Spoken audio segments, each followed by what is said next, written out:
అదే RTV app వార్తల్ని క్షణాల్లో చదివే అవకాశం ఉంటుంది. ఒక న్యూస్ పేపర్, ఒక టెలివిజన్ ఛానల్ మీ చేతుల్లో ఎప్పుడూ ఉంటాయి.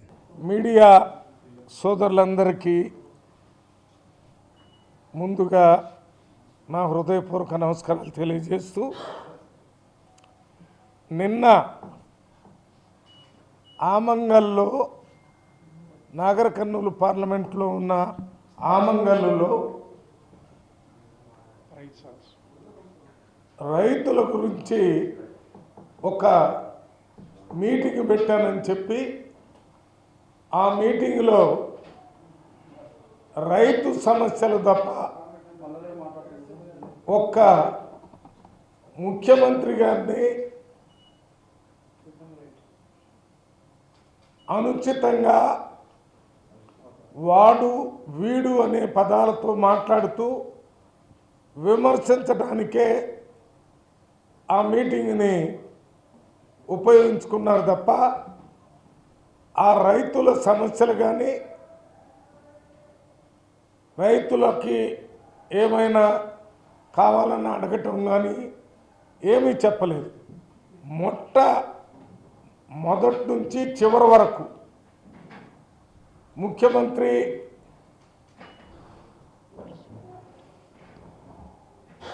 ఏమి ఇచ్చిన హామీల్ని అమలు చేయలేదని, అమలు చేయకుండా ప్రజల్ని మోసం చేశాడని,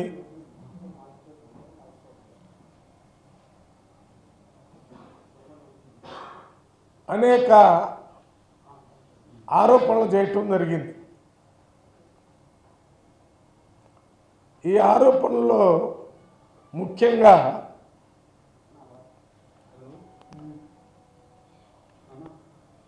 వారిని గురించి బీఆర్ఎస్ ప్రభుత్వంలో 10 సంవత్సరాలు అమలు చేయకుండా ప్రజల్ని ఏ రకంగా ఇబ్బంది పెట్టాడో ఆ విషయాలు మాట్లాడినట్టుగా ఉంది తప్ప ఈ 14-15 నెలల్లో, అంటే ఈ ఒక్క సంవత్సరంలో రేవంత్ రెడ్డి గారు చేసిన కార్యక్రమాలని ఆయన గుర్తించడం కానీ గుర్తించి మాట్లాడటం కానీ చేయకుండా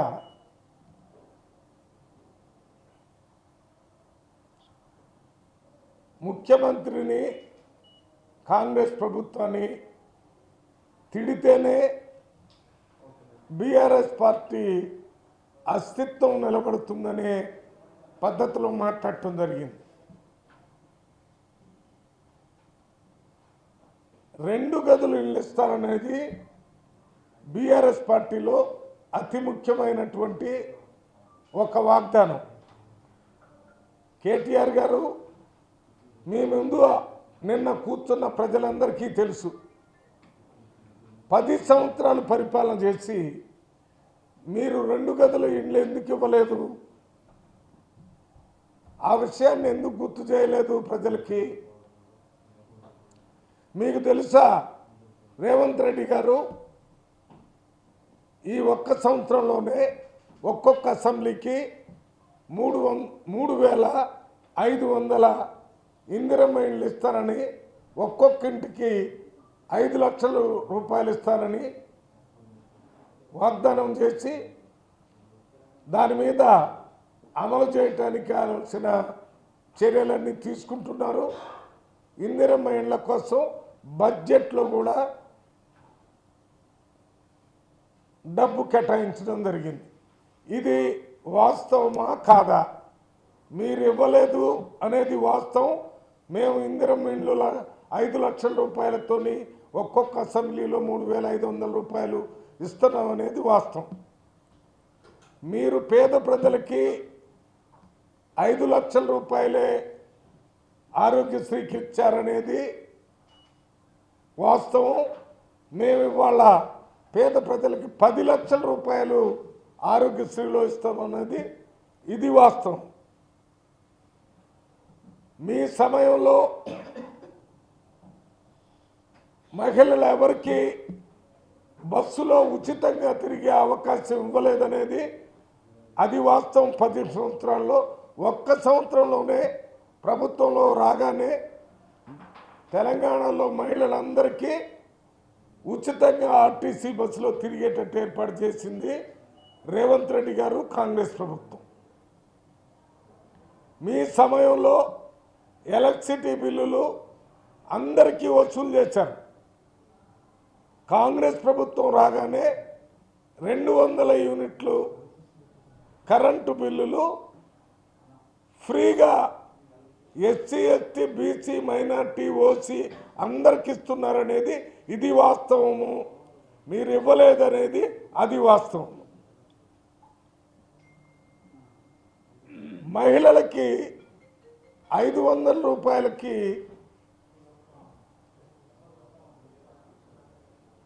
గ్యాస్ సిలిండర్ ఇవ్వటం అనేది రేవంత్ రెడ్డి గారు వచ్చిన తర్వాతనే ఇస్తున్నారు. మీ టైంలో ఇవ్వలేదు.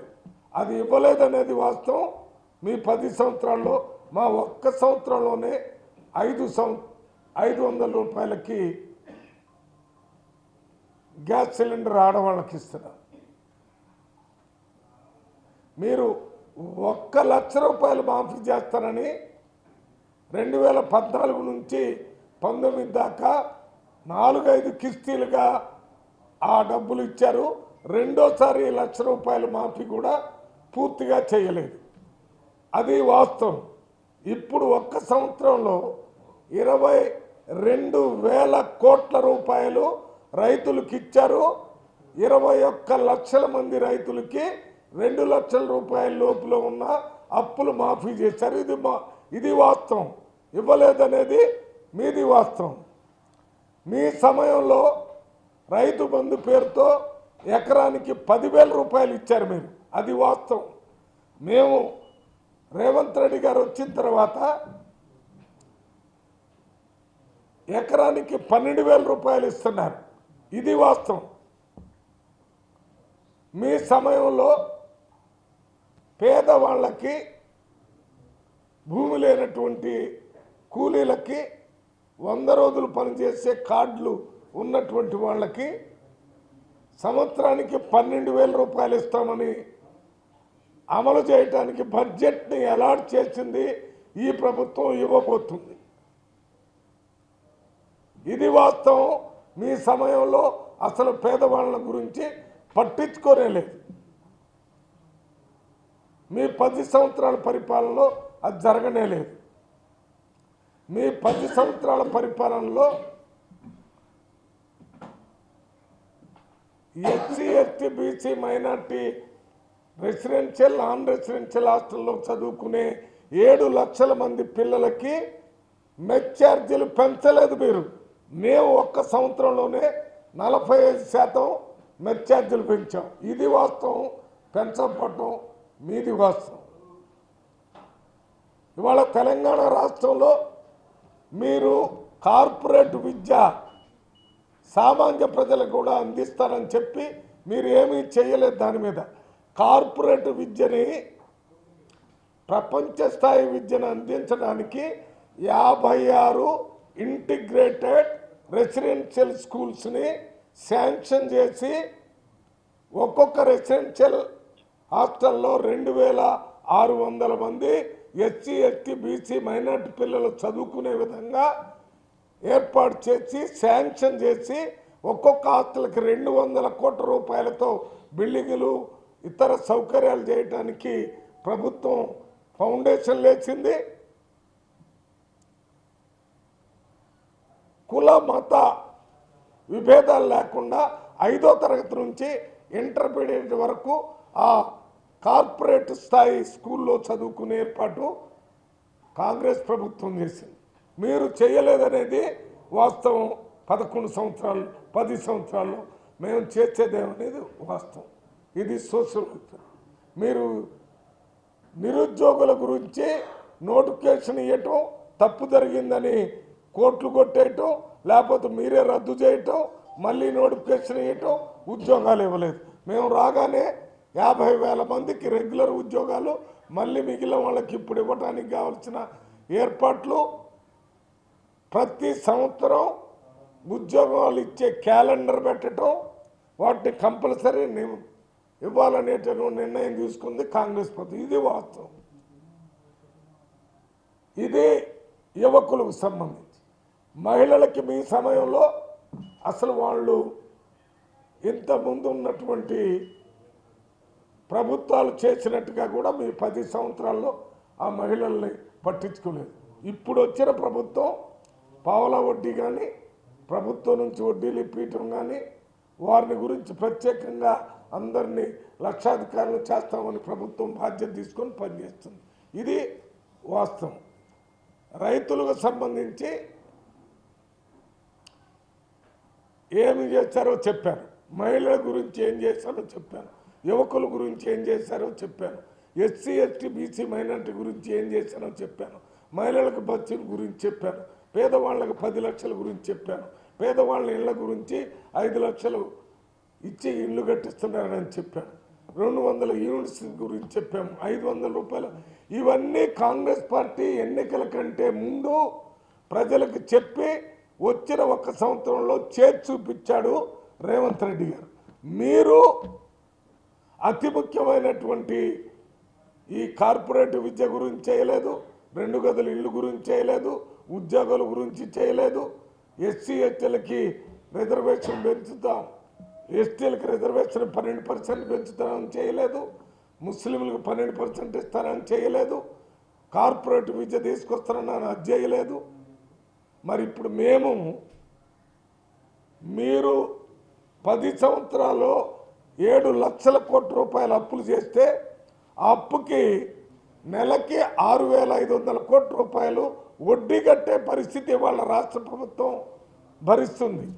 18,000 కోట్ల రూపాయలు మనకి నెలకిప్పుడు ఆదాయం వస్తే దాంట్లో 6,500 మీరు చేసిన అప్పులకే మరి ప్రభుత్వం కట్టాల్సి ఉంది. జీతాలు ఇవ్వటానికి 6,000 కోట్లు అవుతున్నాయి, 3,000 కోట్లు గ్యారంటీలకు ఇవ్వటానికి అయిపోతున్నాయి, ఇంకా మిగిలిన 3-4,000 కోట్లు. అయినా కానీ ప్రభుత్వం పేద ప్రజలకు ఇచ్చిన మాటల్ని అమలు చేయటానికి తల తాకట్టు పెట్టైనా చేయాలని రేవంత్ రెడ్డి గారు ఈ కార్యక్రమాలన్నీ చేస్తున్నారు.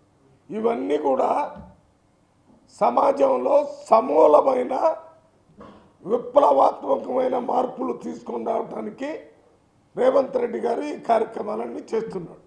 మీరు మొన్న జరిగిన అసెంబ్లీలో ఓడిపోయి ప్రభుత్వం పడిపోయిందనే బాధ, నిన్న జరిగినటువంటి పార్లమెంట్ ఎన్నికల్లో 1 సీటు కూడా పార్లమెంట్ బీఆర్ఎస్కి రాలేదనే ఇంకో బాధ, దానితో అసలు మీరు ఏం మాట్లాడుతున్నారో అర్థం కావటం లేదు. మీరు మాట్లాడేటప్పుడు మీరు తప్పట్లు కొట్టమంటే కొట్టేవాడు కానీ అడగకుండా మాట్లాడే మీకు సపోర్ట్ చేసేవాళ్ళు మీ ముందున్న వాళ్ళే మాట్లాడటం లేదు. ఇప్పటికైనా ఒక బాధ్యత కలిగిన ప్రతిపక్ష పార్టీగా నిర్మాణాత్మకమైన సూచనలు ఇవ్వండి. అంతే తప్ప మీరు ఇదే రకంగా కొనసాగితే కాంగ్రెస్ పార్టీ కార్యకర్తలు కానీ నాయకులు కానీ మీరు మాట్లాడేటటువంటి అనుచితమైన భాషకి సరైన సమాధానం మీరు మీటింగ్ పెట్టిన దగ్గరే చూపించే రోజులు దగ్గరలోనే ఉంటాయి. అందువల్ల మీరు మాట్లాడే విధానం, మీరు చెప్పే విధానాన్ని వెంటనే మార్చుకోవాలని మేము కేటీఆర్ గారిని, బీఆర్ఎస్ పార్టీ నాయకుల్ని డిమాండ్ చేస్తున్నాం.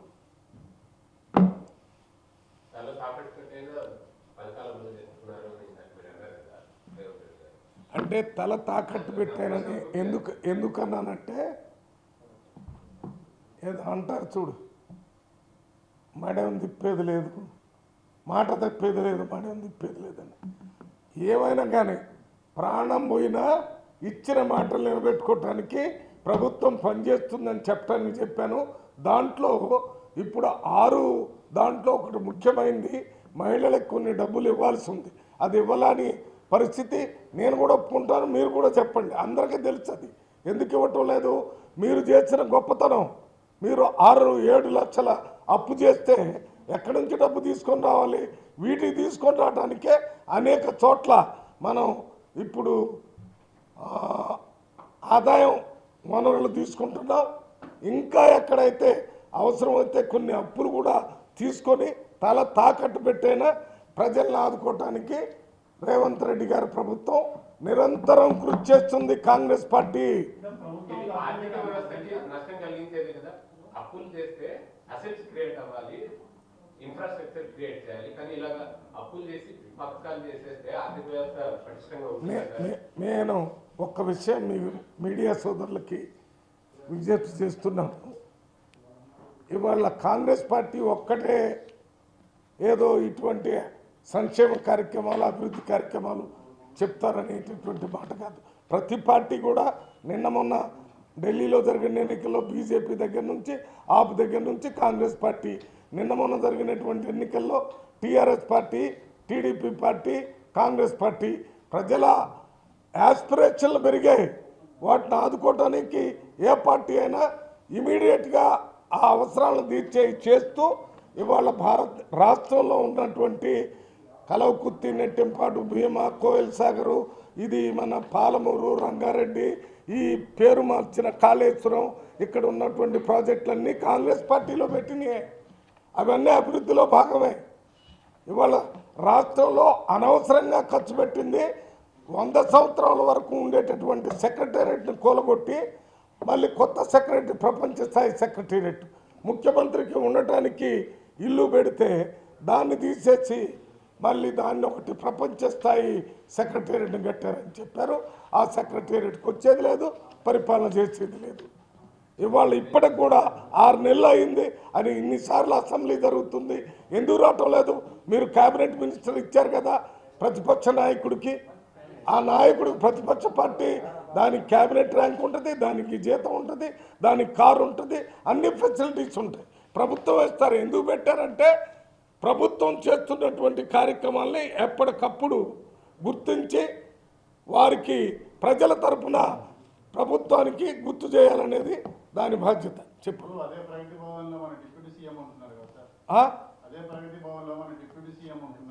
లే కట్టి అదే సెక్రటేరియట్లో అన్నయ్య, అదే సెక్రటేరియట్లో మొత్తం మా క్యాబినెట్, మా ముఖ్యమంత్రి, మా మంత్రులు ఉంటున్నారు. అదే దాంట్లో అందులో ఒక భాగంలో డిప్యూటీ సీఎం ఉంటాడు, ఇంకో భాగంలో ప్రజాభవన్ పెట్టి ప్రజల దగ్గర నుంచి మన దరఖాస్తులు తీసుకునే కార్యక్రమం. మా చిన్నారెడ్డి గారు కూడా అక్కడే ఉండి ఆ ఉన్నదాన్ని మరి పడగొడతారా? అట్లా కాదు కదా. అక్కడే ఏదో పెద్దగా 10 ఎకరాల భూమిలో ఉన్న IAS IPS ఆఫీసరు బిల్డింగ్లన్నీ పడగొట్టి ఆ రకంగా చేశారు. అది నేను మాట్లాడి అవసరం లేని దానికి ఎక్కువ ఖర్చు పెట్టారు. కొన్ని చోట్ల జిల్లా కలెక్టర్ ఆఫీసులు, SP ఆఫీసులు చాలా బాగా పనిచేసే ఉన్నా కానీ వాటన్నిటిని తీసేసి ఒక ప్రత్యేక కార్యక్రమాన్ని పెట్టారు. మీకు డబ్బులే లేవు, 2 గదులు ఇల్లు ఇవ్వడానికి డబ్బు లేదు, మరి కార్పొరేట్ స్థాయిలో విద్య చెప్పడానికి డబ్బు లేదు. వీటన్నిటితో పాటు మీ ప్రభుత్వం ఉన్నప్పుడు స్వేచ్ఛగా మాట్లాడే అవకాశం లేదు, ముఖ్యమంత్రిని, మంత్రిని కలిసే అవకాశం లేదు ప్రజలకి. ఆ ప్రగతి భవన్కి 1 కిలోమీటర్ దూరంలో కాకులు కూడా తిరగటానికి వీల్లేదు. అక్కడంతా పోలీసులే. మేము ఎన్నోసార్లు ఆ గేటు దగ్గరే 2-3 గంటలు కూర్చొని మేము కాగితం ఇచ్చిపోతారంటే కూడా పోనీలేదు. అదెందుకు గద్దర్ ప్రజానాయకుడు అక్కడ పోయి ఒక రిప్రజెంటేషన్ ఇస్తారంటే ఆయన 3 గంటలు అక్కడే కూర్చోబెట్టారు. ఇది అస్తిత్వం కోసం తిడితే మేము పెద్ద నాయకులు అవుతాం, ఇట్లా తిట్టడం ద్వారా బీఆర్ఎస్ పార్టీ ఒకటి ఉంది అనే విధానంగా మీకు తెలుసు కదా. ఇది నాకు ఒక కథ గుర్తొస్తుంది. శిశుపాలుడని ఉండేవాడు, ఐడియా ఉందా? ఉంది కదా. ఎప్పుడైనా శిశుపాలుడు తిట్టడం రీజన్ లేకుండా తిట్టేవాడు. అరే ఎందుకు తిడతారు అని అందరు చెప్తుంటే మీరంతా తిట్టి తిట్టి తిట్టి 100 తప్పులు అయిపోయిన తర్వాత వాడు ప్రాణమైపోయింది. ఇప్పుడు ఈ రకంగా మీటింగులు పెట్టి ఇక మొన్న వచ్చినటువంటి ఆ ఓటు కూడా రాకుండా పోయే పరిస్థితి ఉంది బీఆర్ఎస్ పార్టీకి. ఇప్పుడు మీ పార్టీకి మీరు ఏం చేశారని మిమ్మల్ని గౌరవిస్తారు? మీరు ఇప్పుడు ఉన్నటువంటి స్వేచ్ఛ, సమానత్వం, సౌభ్రాతృత్వం ఇవన్నీ లేకుండా మీరు 10 సంవత్సరాలు పరిపాలించారు. అక్కడ ఇందిరా పార్క్ దగ్గర ఉన్నటువంటి ధర్నా చౌకం తీసేశారు. అక్కడ మీ దగ్గరకు వచ్చి కలిసే అవకాశం ఇవ్వలేదు. మీరు డిక్టేటర్ లాగా పరిపాలన చేశారు. డిక్టేటర్ పరిపాలన కావాలని ఎవరు కోరుకోరు. మా దగ్గర స్వేచ్ఛ ప్రజా పరిపాలన ఉంది కాబట్టి మాట్లాడే అటువంటి అవకాశం ఉంటుంది, మాట్లాడుతున్నారు. Okay, thank you. అసలు వీళ్ళు తిట్టిన మాటలు కానీ తిట్లు కానీ వీటి గురించి మనం మాట్లాడి మనల్ని మనం తక్కువగా చేసుకోవటం అవుతుంది. నాగర్ కర్నూలు పార్లమెంటులోనే రేవంత్ రెడ్డి గారు గ్రామం ఉంది, ఆయన అక్కడి నుంచే వచ్చాడు. ఆయన వల్లనే మహబూబ్నగర్ జిల్లాలో ఉన్న ఇరిగేషన్ ప్రాజెక్టులు కలవకుర్తి, నెట్టెంపాడు, భీమ, కోయిలసాగర్, పాలమూరు, రంగారెడ్డి దాని మీద ముఖ్యమంత్రి కాగానే ఇరిగేషన్ మినిస్టర్తోని, డిప్యూటీ సీఎంతోని, మినిస్టర్లు, ఎమ్మెల్యేలు అక్కడ వాళ్ళందరం కూర్చొని అక్కడ కావాల్సిన బడ్జెట్ మొత్తం గ్రీన్ ఛానల్లో ఇస్తానని చెప్పి ఇప్పుడు యుద్ధ ప్రాతిపదిక మీద పనులు జరుగుతున్నాయి. బడ్జెట్ రిలీజ్ అవుతుంది. అది రేవంత్ రెడ్డి వల్లనే జరుగుతుందని తెలుస్తుంది. ఇంకొకటి, ఇవాళ నేను చెప్పినవన్నీ కాంగ్రెస్ పార్టీ నాయకులు అనుభవించడం లేదు. ఇండ్లు ఇస్తే అన్ని పార్టీల వాళ్ళకి ఇస్తున్నాం, అందరూ అనుభవిస్తున్నారు. 500 రూపాయలు గ్యాస్ ఇస్తే అన్ని పార్టీల వాళ్ళకి ఇస్తున్నాం. 200 యూనిట్ కరెంట్ ఇస్తే అన్ని పార్టీల వాళ్ళకి ఇస్తున్నాం. ఇందిరమ్మ ఇళ్ళు కడితే అన్ని పార్టీల వాళ్ళకి ఇస్తున్నారు. నిన్న ఆ మీటింగ్లో ఉన్న వాళ్ళంతా అదే కాకుండా రేషన్ కార్డులు కూడా నిన్న మొన్న ఇవ్వాలని చెప్పారు. ఇవన్నీ పార్టీ రహితంగా అర్హత ఉన్న వాళ్ళందరికీ ఇచ్చే ప్రభుత్వం కాంగ్రెస్ ప్రభుత్వం. మహబూబ్నగర్ ప్రజలందరూ కూడా చాలా సంతోషంగా ఉన్నారు. మావాడు రేవంత్ రెడ్డి గారు ముఖ్యమంత్రి అయ్యాడనే సంతోషంగా ఉన్నారు. ఇవాళ రాష్ట్రంలో రేవంత్ రెడ్డిని ఒక రియల్ హీరోలాగా, విప్లవాన్ని తీసుకొచ్చే నాయకుల్లాగా అందరూ చూస్తున్నారని మీ అందరికీ విజ్ఞప్తి. నేను అక్కడి నుంచే ఎంపీ, అందుకని చెప్తున్నా. ఆయన అందుకే అడుగుతుండు.